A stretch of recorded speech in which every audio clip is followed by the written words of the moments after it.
The next coach on the teleconference is Ohio State's Urban Meyer. Ohio State visits Penn State on Saturday, a 7:30 p.m. Eastern Time kickoff on ABC. Coach, thank you very much for joining us. Would you like to make an opening statement or go straight to questions? Straight to questions. We'll take those now.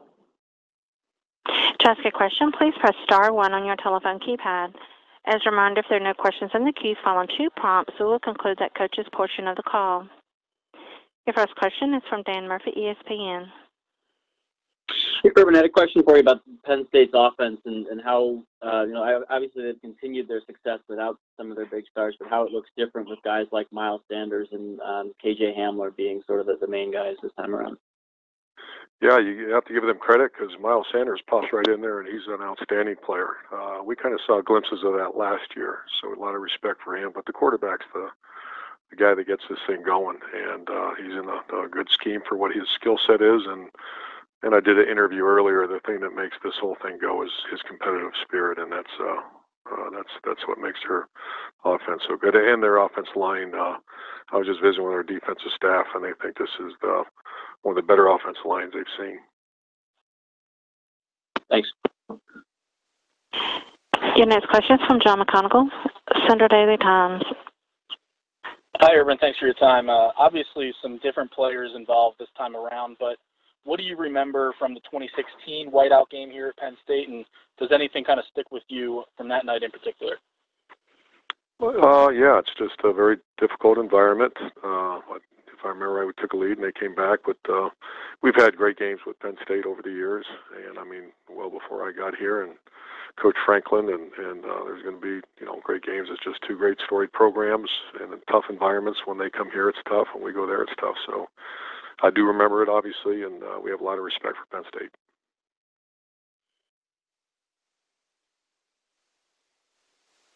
Your next question is from Bill Rabinowitz, Columbus Dispatch. Yes, sir. Could you give your impressions of Penn State's defense?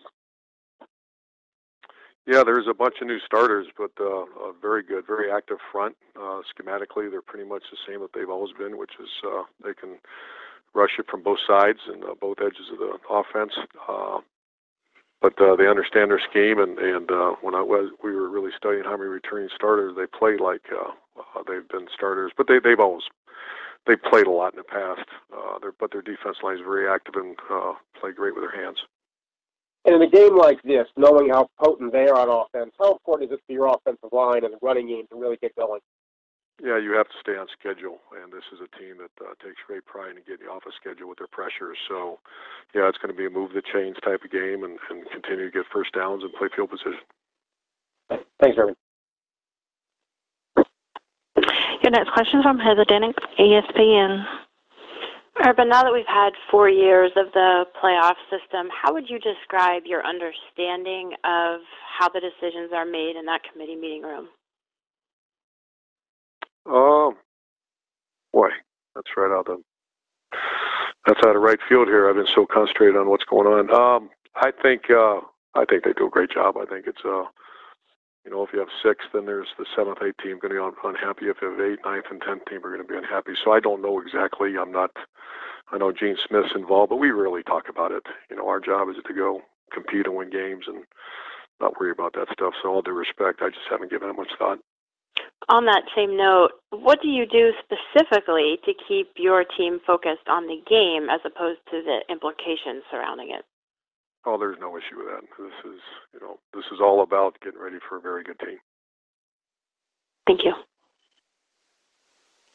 Your next question is from Bill Bender, Sporting News. Hey, Urban. Good afternoon.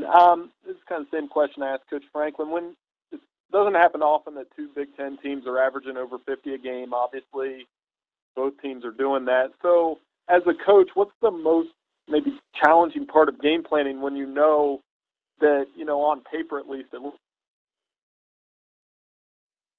I lost you at the end there. I'm sorry.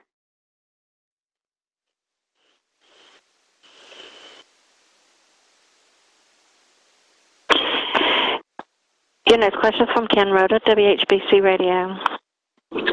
Urban, through 4 games, what are you most pleased with about your team? And also, what needs to improve, especially with an opponent like Penn State this weekend? Well, I'll hit the second part of the question first. Giving up big plays, that's going to be the issue that we played solid defense. We just give up too many big plays, and this will be a tough one this week because this is a big play offense. What I'm most pleased of, just we've survived a couple injuries and went down to Texas and won a big game, and we're 4-0, and the attitude's great. So that's what I'm most impressed with. Dwayne Haskins, you obviously saw something in him to name him the starting quarterback before the season started, but has he exceeded your expectations through the first 4 games? We always knew he was very talented. What's exceeded, or not really exceeded, because we knew he'd be developed with Coach Day and his relationship, but just his management of the offense, that's what's he's done a great job. Thank you. Your next question is from Tim May, Columbus Dispatch. Well, thank you very much. Urban, Tough Borland in particular, do you see him back now 100%? How would you call where he is from coming back from that Achilles, and how is he playing in your mind? He's playing good. He only played, he's been on pitch counts up until he's free to go now. And so we've had him in a somewhat limited role and really watching him because, a lot of times that Achilles injury, he wouldn't be back till November. But, he fits his name. He's tough as steel, and he came back. So he's free to go play, and we're looking for him to play like tough. Is what stands out about McSorley the fact? I mean, he kind of runs hot and cold sometimes, though, but he keeps swinging, so to speak. Is that what stands out about him as much as anything else? That there's kind of a don't quit attitude there. Yeah, like I've said all along, and I've watched this guy play for 3 years now, and this will be year 4. And his competitive spirit is unique. It's unique to great players. That's what he is. Thanks, man. We can take one last question for Coach Meyer. Your final question from Adam Rittenberg, ESPN. Urban, you mentioned Penn State's a big play offense. I was just curious if you noticed any change in the aggressiveness or types of calls going from Joe Moorhead to now Ricky Ronnie, who's their coordinator. I asked that same question to our defensive coaches, and they say it's very similar. It's aggressive and very similar, and I knew the coach was on the staff with Coach Moorhead, so he does a really good job. Thanks, Urban. Coach, thank you for your time, and we'll talk to you again next week. Thank you.